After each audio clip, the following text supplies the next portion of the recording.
Live. Here we go. And we're live. I don't know if they caught that or not, but you sound great right now. Complaining to Keith that for whatever reason when we go live on StreamYard, my sound gets messed up. I promise you all I'm perfectly clear all week long. You sound good right now, so all's well that starts well, I guess. So yeah. Happy Thursday morning, everybody. Keith Pitch here, and Stacy. Another maybe beautiful day out there in the Pacific Northwest. Beautiful Pacific Northwest day. Yes. Yes. This is what keeps us green, people. Okay, so we can't hate on the rain too much. That's why we are called the Evergreen State. So it's a great day to be inside. Yeah. So. Well, we've got a great show starting today. We're going to kick it off February. I cannot believe we're already in February, right? January Insanity. Is over there. February. Wow, I can't believe it. But this is a great show that I wanted to bring back. Jennifer Beedles, just awesome mind in the real estate space, especially with investment properties. And we're going to talk about what to invest in, what to look for in 2021. But before we do, let's jump into interest rates and what is all going on there. Long story short, much of the same. We're just staying flat. We're hanging out here right there in the high twos. Money is still super cheap. I was noticing this a year ago, rates were 0.72% higher. So we were talking 3.5 to 3.625 a year ago. So we've only been on here since, I want to say like April of last year. You can still pinch yourself. Rates are still amazing. Don't hesitate. Now's the time for action. And it's a great time to be in real estate. It's making things, as they appreciate, the rate environment is keeping things affordable, so to speak. So don't hesitate, jump into it. If you have any questions on that, let us know. We're here for you. But, we'll pull out the crystal ball. I'll be really curious to see how, when we get into the spring market and things start really heating up, how that changes, if at all. So. And we know what I think. I just think they're going to keep going down. Yeah, you're playing limbo. You're just going, how low can you go? So, right on. But without further ado, we talked about our rates. Rates are still low.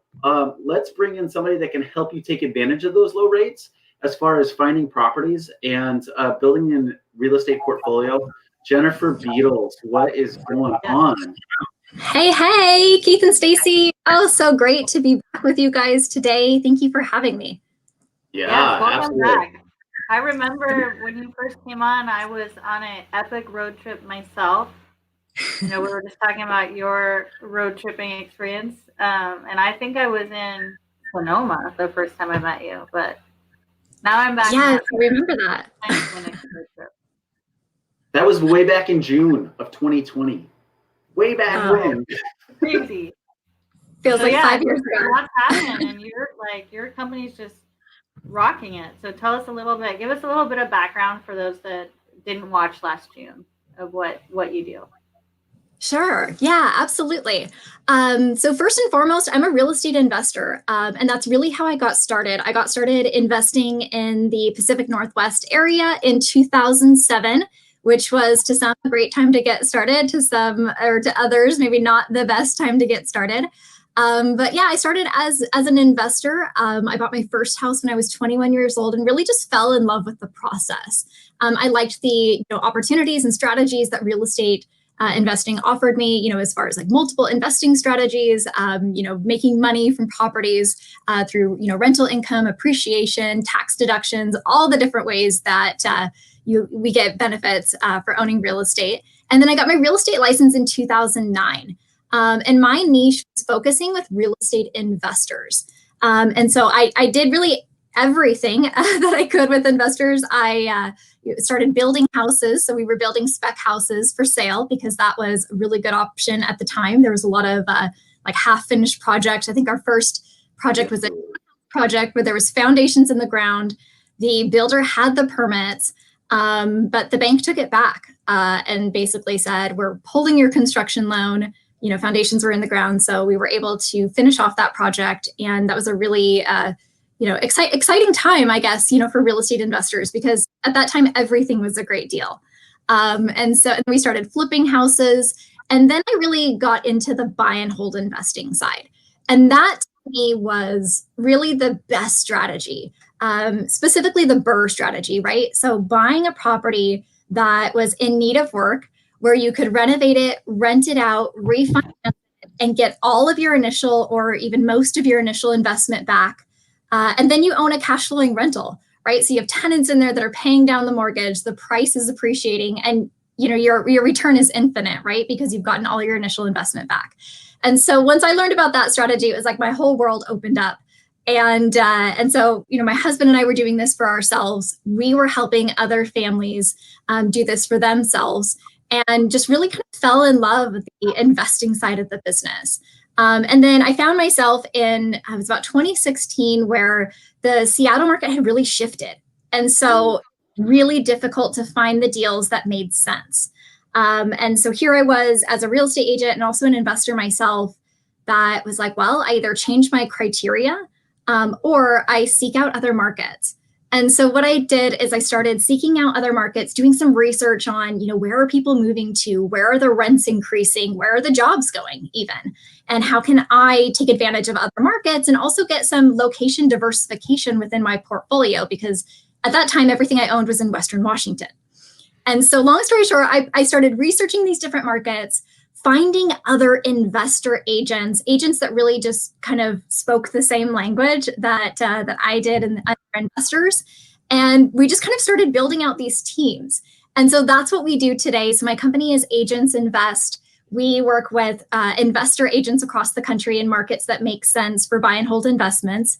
And also we help real estate investors get into those markets because sometimes the challenge for an investor is, like, where do you invest, right?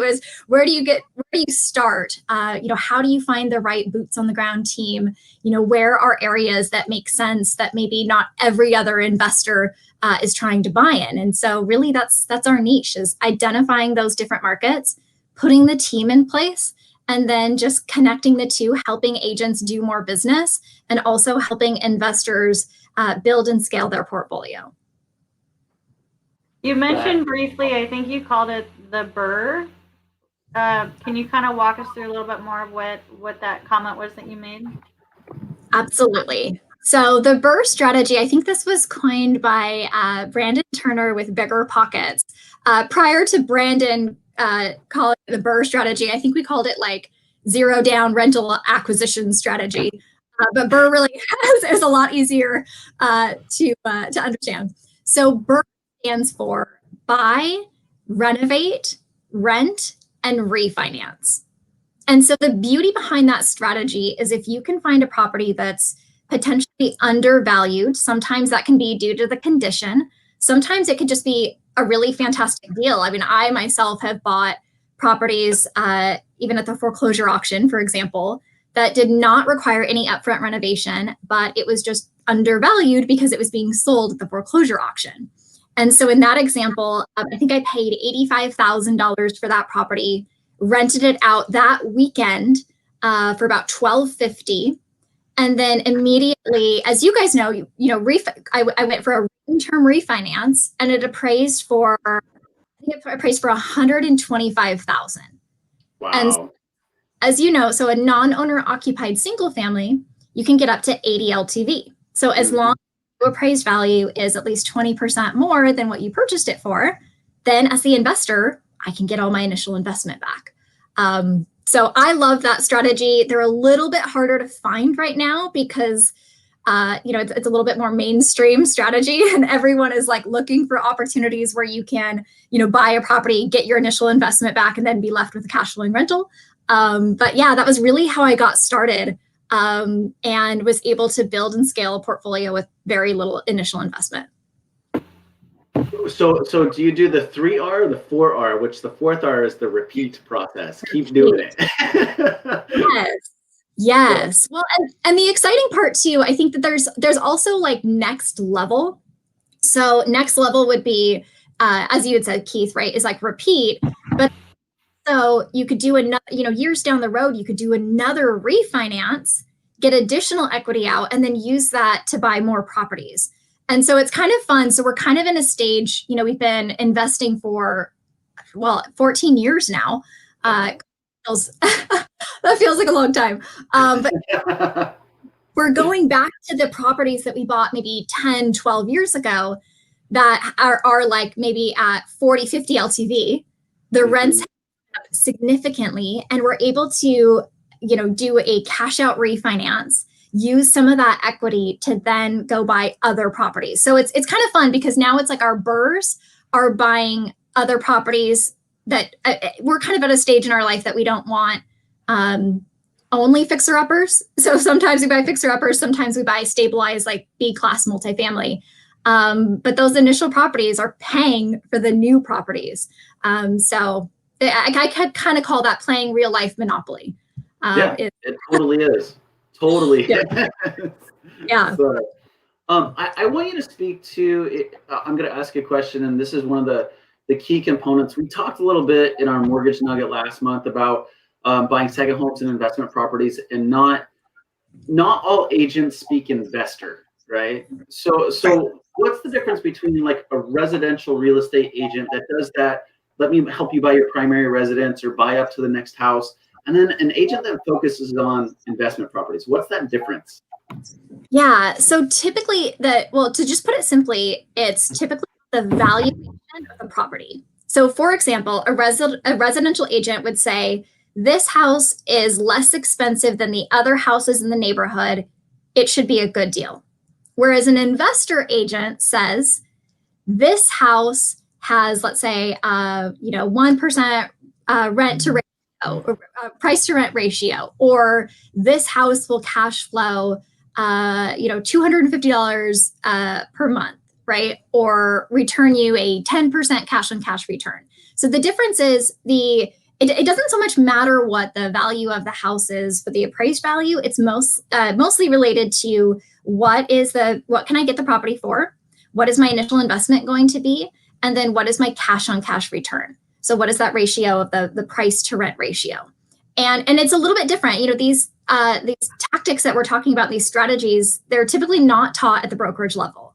And so a lot of residential agents, again, as we're finding these partners across the United States, a lot of times we say, tell us about the best deal that you've seen this week. And again, the conversation, they'll say, well, there was a house that the asking price was $200,000 in that neighborhood is usually $250,000. And then we say, okay, well, what would that $200,000 house rent for? And then oftentimes either they don't know, or they'll say, oh, maybe $800. Well, that price to rent ratio is very low, right? And so that isn't necessarily the type of investment that a buy and hold investor would be looking for. Whereas an investor agent would say, I saw a duplex the other day. It was trading for $200,000. The fair market rents are going to be about $2,200 a month. So, it's going to be higher than 1% rule. Those are the kind of conversations that agents should be having with their investor clients, because that's exactly what we're looking for as an investor. I love the terminology that you just said right there. You said it's trading for X amount of dollars, right?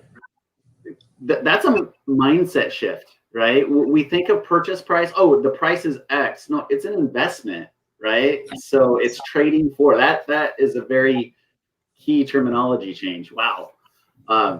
That's awesome. But I think you're hitting it out of the park there.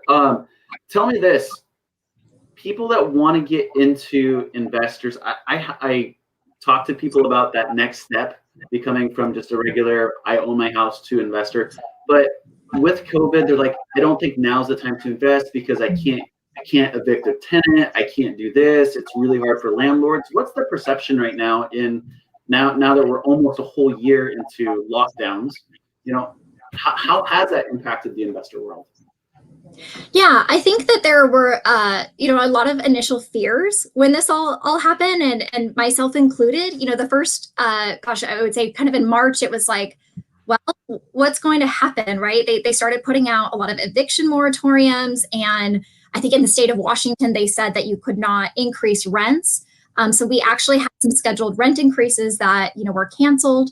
And so there was some kind of initial like, well, is the market going to crash again? Are we going to experience another 2008?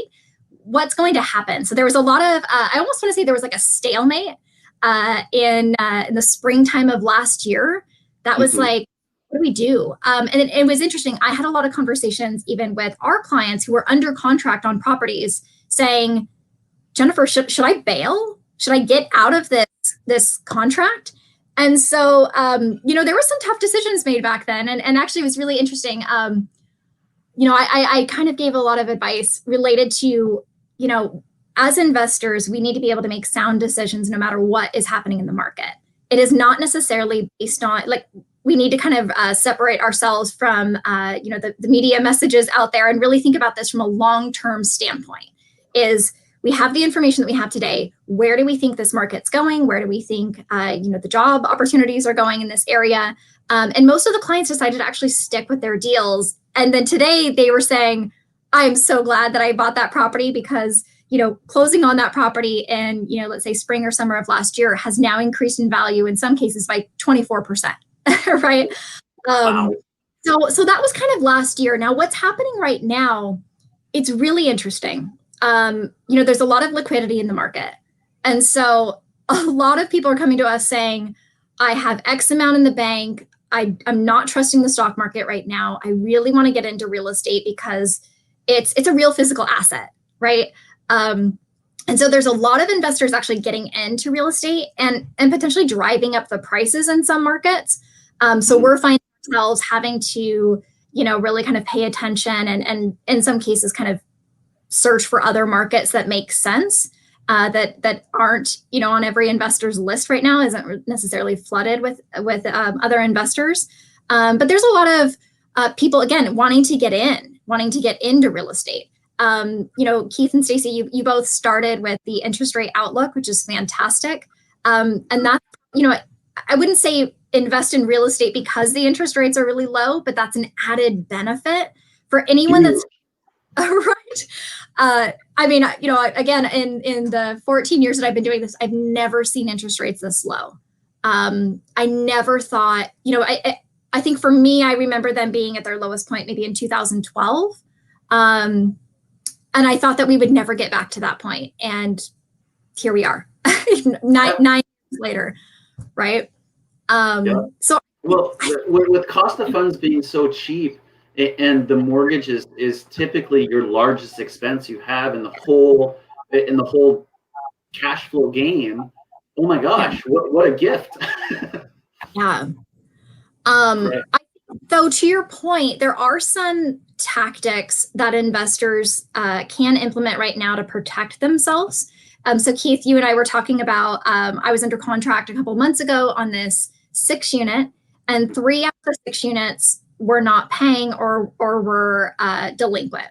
And so as part of my negotiations with the seller, I required that those units be vacated prior to us closing. And so it took us from July to October to close because as a buyer, I didn't want to inherit, the non-paying tenants, right? In 50% of the building. So that's one strategy. So I definitely think that it's a great time to invest. But there is some key due diligence items that investors should be looking at, which is really getting, that rent roll, going through the rent roll, making sure that the tenants that are there are paying. And so, again, just really working very closely with the right property manager in the area to make sure that, occupancy can be maintained. Yeah, can I dive into that really quick? Because with COVID and the different moratoriums that went on, if you have investment properties 1 to 4 unit, we're asking those owners right now to prove that they're actually getting rent, like it's been deposited into their bank account. Are you going that far with the landlords that are selling and transacting these rental properties? Are you saying, show me the bank account? A rent roll is a rent roll, right? It's on a spreadsheet. Yep. So show me the bank. You go all the way that deep. Wow. Yes, absolutely. And even just like all levels of due diligence, right? So even, verifying a lot of times we'll get, owner generated, trailing 12 P&Ls, right? And so, they might know the utilities are $200 a month. And then, we go and call the water district and the sewer district ourselves and find out that they're actually $300 a month, right? So in all areas of, multifamily purchases, you have to verify everything. Awesome. That's so important, especially right now on the rent roll side of things. You gotta see the money in the bank. Show me the bank statement. So I will say, just from us talking to like our own team, Keith, we have a lot of people that have rentals, and everyone is saying that they're receiving their rent. It's pretty phenomenal. Yes. So it's really nice to hear that with everything going on, that people still are, finding that a responsibility of theirs and finding a way to pay their rent. So not everybody, absolutely. In general, it seems to be some good news. So if there's a deal out there right now, where should people be looking, or what market niche, if there is one right now that's just not on fire? Because it seems like everything is just super hot right now. Like, where is there a deal if there is, Jennifer? Oh, well, shoot. We get deals coming in from all different markets. And I think that every investor is a little bit different.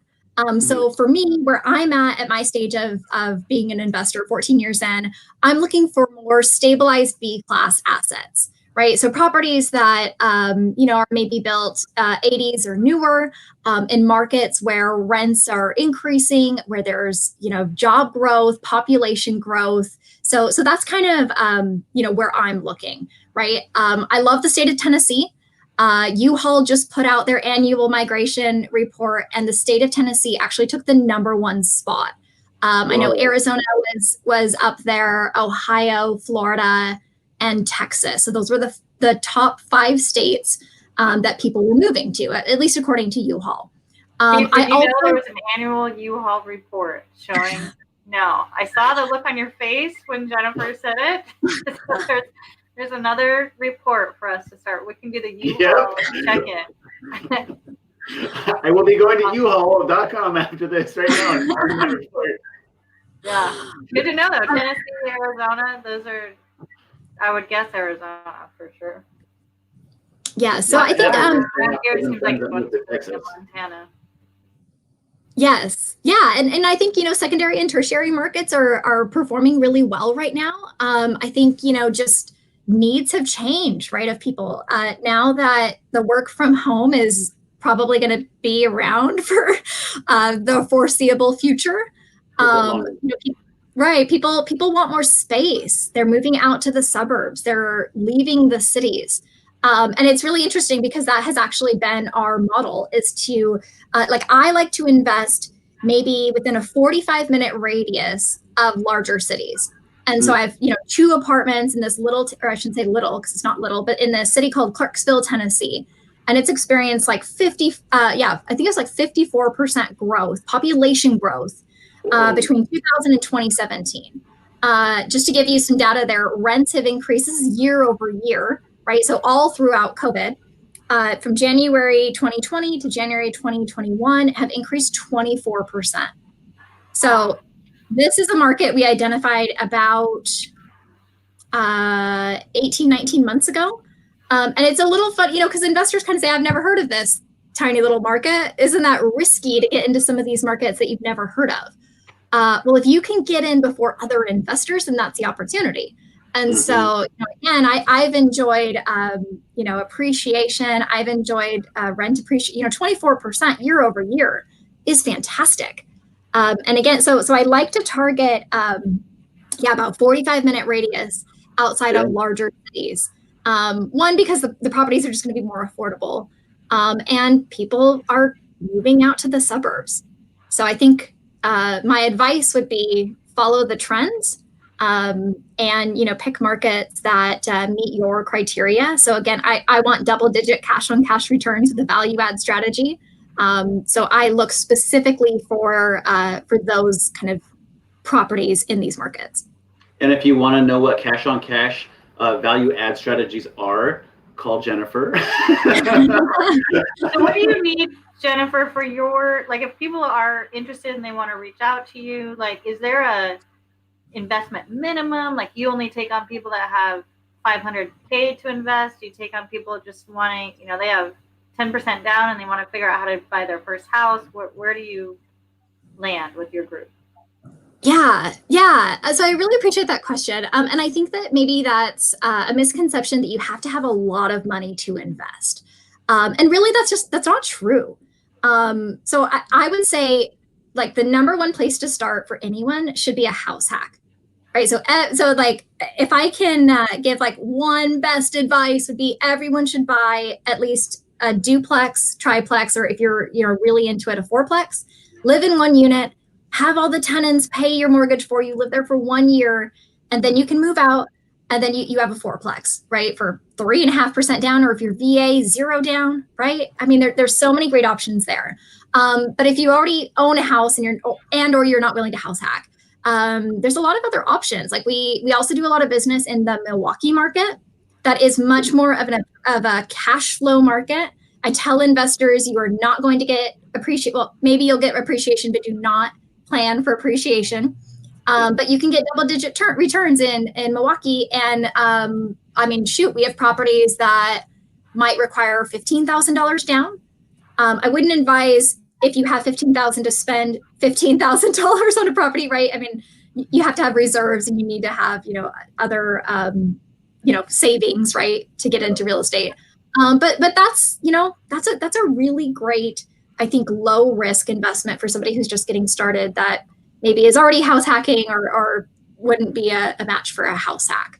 And then we have other just, single family houses in some markets that are built in the 2000s that start maybe at 125,000, 80,000, right? So with percent down as a non-owner occupied, that's a pretty low investment, initial investment. Yeah, I've been calling out to all the millennials out there that are still renting and don't want to go buy a house. I'm like, you guys should pivot your apartment living to a multifamily structure, and then take that, live there for the first year, because FHA requires you to be there for a year, and then off you go, and now you have a cash flowing property. It's an amazing opportunity for folks, and quite frankly, they just don't know about it. They just don't know about it. So the more you know, a little star goes across the screen, I agree, Keith. I think that is the absolute best way to start, especially if you're young. That's just a fantastic way. I also, and even, people with kids. I have some friends of mine who live in Sacramento, which is a very expensive market. So Sacramento is very expensive. And they had a nice fancy house with 3 kids. And they got onto, their journey to financial freedom. They sold their house, moved into a triplex. Their tenants paid the entire mortgage, and, they're saving all of that money and investing out of state. So again, I think that they're on about a 5-year plan where they can retire early in 5 years. So if you can think about this, I think as Americans, we tend to have like a culture of short-term thinkers, and that's not necessarily like a bad thing. I think we're also like, very driven, and we all have, we're kind of like goal oriented, right? But if you can start thinking, like longer term, then, 5 years of hard work, 5 years of, what we call delayed gratification. Then, after that, after you're done house hacking and, and investing in properties, then you can have all of your bills paid for, right? Then you have a lifetime of what we call freedom, right? So I'm hoping that more people take advantage of these strategies, because it's a fantastic time to get into it. Yeah, for sure. I mean, we create a culture of get good grades, go to college, get a good job, and after spending 30 years of your life, you can go then right off into the sunset. That doesn't have to be the story, and that doesn't have to be how that plays out. If you don't seek any other answers, that's how it will play out, because other people made your lifestyle for you. So you got to just grab the bull by the horns. So right on. Well, hey, we're almost to our half an hour. You have a pretty awesome thing going just next month, is it not? Or no, it's this month. It's February. Yeah, we're already in February. Yes, and it's about 2 weeks away. Awesome. So here it is, the Investor Agent Summit. Tell us a little bit about it. Yeah, February 18th to the 20th. Yes. What are we doing during this summit? So, in the beginning of this call, we talked about how a lot of agents, maybe aren't thinking of these strategies and aren't thinking about how they can help their clients build wealth. And we want to change that. And so this is a completely free event, you guys. It's the investoragentsummit.com, or you can sign up at the investoragentsummit.com. And we've invited more than 15 speakers. These are real estate agents who are either investing themselves and building up their own portfolio, and or working with real estate investors. And so our mission, for this event is to help more real estate agents learn about the strategies that we talked about on this call, how you can help your clients build wealth, how you can help these millennials who are maybe getting priced out of the market shift to a house hacking strategy, how you as an agent should be investing yourself, and how you can build your own retirement plan, through real estate investing. So I am so excited about this event. We put a lot of thoughtful time into it to make sure that we just bring the most valuable content. We're hoping that after this weekend, more agents are going to be able to work with investors and hopefully invest themselves.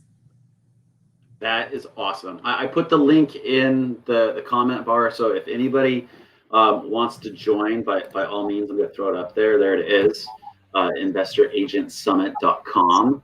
Jennifer, thank you so much for being here. Where are you right now? You're travel trailer lifestyle, right? So you're down south?